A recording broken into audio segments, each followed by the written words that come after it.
Quem deve fazer terapia? Para quem é terapia? Terapia é para mim? Eu recebo muito essa pergunta e eu quero lidar rapidamente com ela aqui. Veja só, no passado, algumas pessoas tinham o preconceito, e um preconceito muito ruim, de dizer assim, a terapia é para malucos, ou algo do tipo. E muitas pessoas ainda hoje, com a mentalidade do passado, continuam repetindo essa besteira. Mas há pelo menos 3 tipos de pessoas que devem fazer terapia e de viés psicanalítico de preferência. Eu vou falar para você rapidamente sobre esses 3 tipos de pessoas. O primeiro delas é o mais notório, é o mais fácil de perceber, que são aqueles que estão em sofrimento psíquico, em sofrimento emocional. Aqueles que estão com dificuldade para lidar, por exemplo, com o luto. Isso mesmo, o luto, ele não se caracteriza apenas pela perda de alguém amado. É sim, e normalmente da maneira mais forte vem através desta perda de alguém amado, mas não somente isso.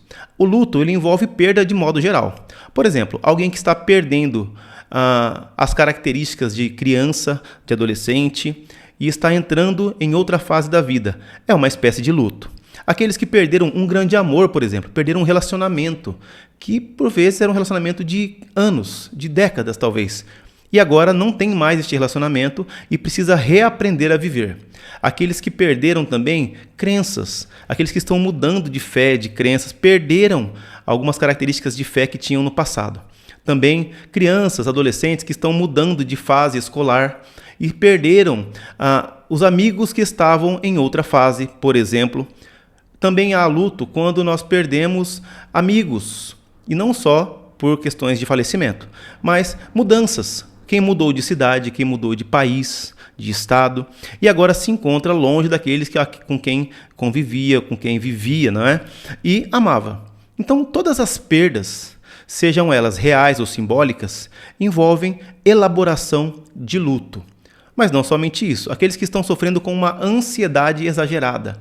Eu já falei em outro vídeo que a ansiedade é um aspecto comum da vida humana, mas há uma ansiedade que se torna problemática, patológica. Então é necessário que se cuide dessa ansiedade. Também as fobias, os medos e medos exagerados, medos que são por vezes desconhecidos, medos que por vezes são sem explicação. Por que eu temo isso? Quem lida com um tipo de medo. Também neuroses obsessivas compulsivas, aquelas pessoas que não conseguem sair de casa sem checar 10 vezes a porta, que tem que disparar 10 vezes o alarme do carro antes de sair para comprovar que está aberto, fechado ou não. Pessoas que têm algum tipo de toque, não é? E dentre outros. Também aqueles que estão com dificuldade para lidar com a depressão, que são depressivos e por vezes desconhecem o motivo da depressão. E também o seu irmão, né, o irmão da depressão ali, que é a melancolia. Então, há inúmeros tipos de sofrimentos psíquicos, emocionais, que nós temos dificuldade de lidar com eles. Então, devemos procurar aqueles que são preparados para isso, aqueles que são preparados para nos ouvir de maneira atenta, nos ouvir de maneira precisa e de maneira profissional também. É por isso que alguns dizem assim, mas não basta eu conversar com um amigo, com um familiar. Não basta. Este ouvir do outro é um ouvir despreparado, é um ouvir por vezes de julgamento, é um ouvir por vezes de juízos de valor. E não é assim que um analista ouve. O analista ouve de maneira atenta, mas de maneira profissional, de maneira a acolher tudo o que está acontecendo e te ajudar a reconduzir para um rumo de uma nova história. Então veja, aqueles que sofrem psíquica e emocionalmente. O segundo caso é aqueles que querem ter mais alegrias e felicidades na vida. A vida dele não está necessariamente passando por um problema ou eles não estão enfrentando algum tipo de dor ou angústia ou sofrimento psíquico emocional. Mas ele sente que não está bem, que não está feliz. Ele sente que alguma coisa lhe falta. Então ele busca a análise para que ele tente encontrar aquilo que falta. Veja só, é muito importante salientar isso.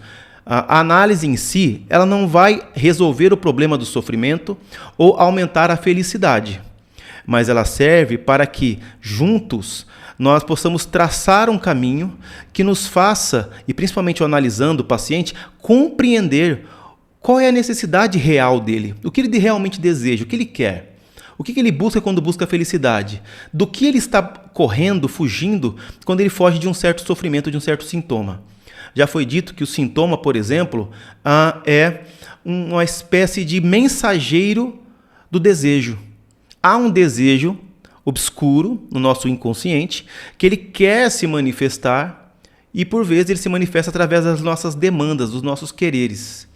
Então, ele utiliza sintomas para que isso seja comunicado.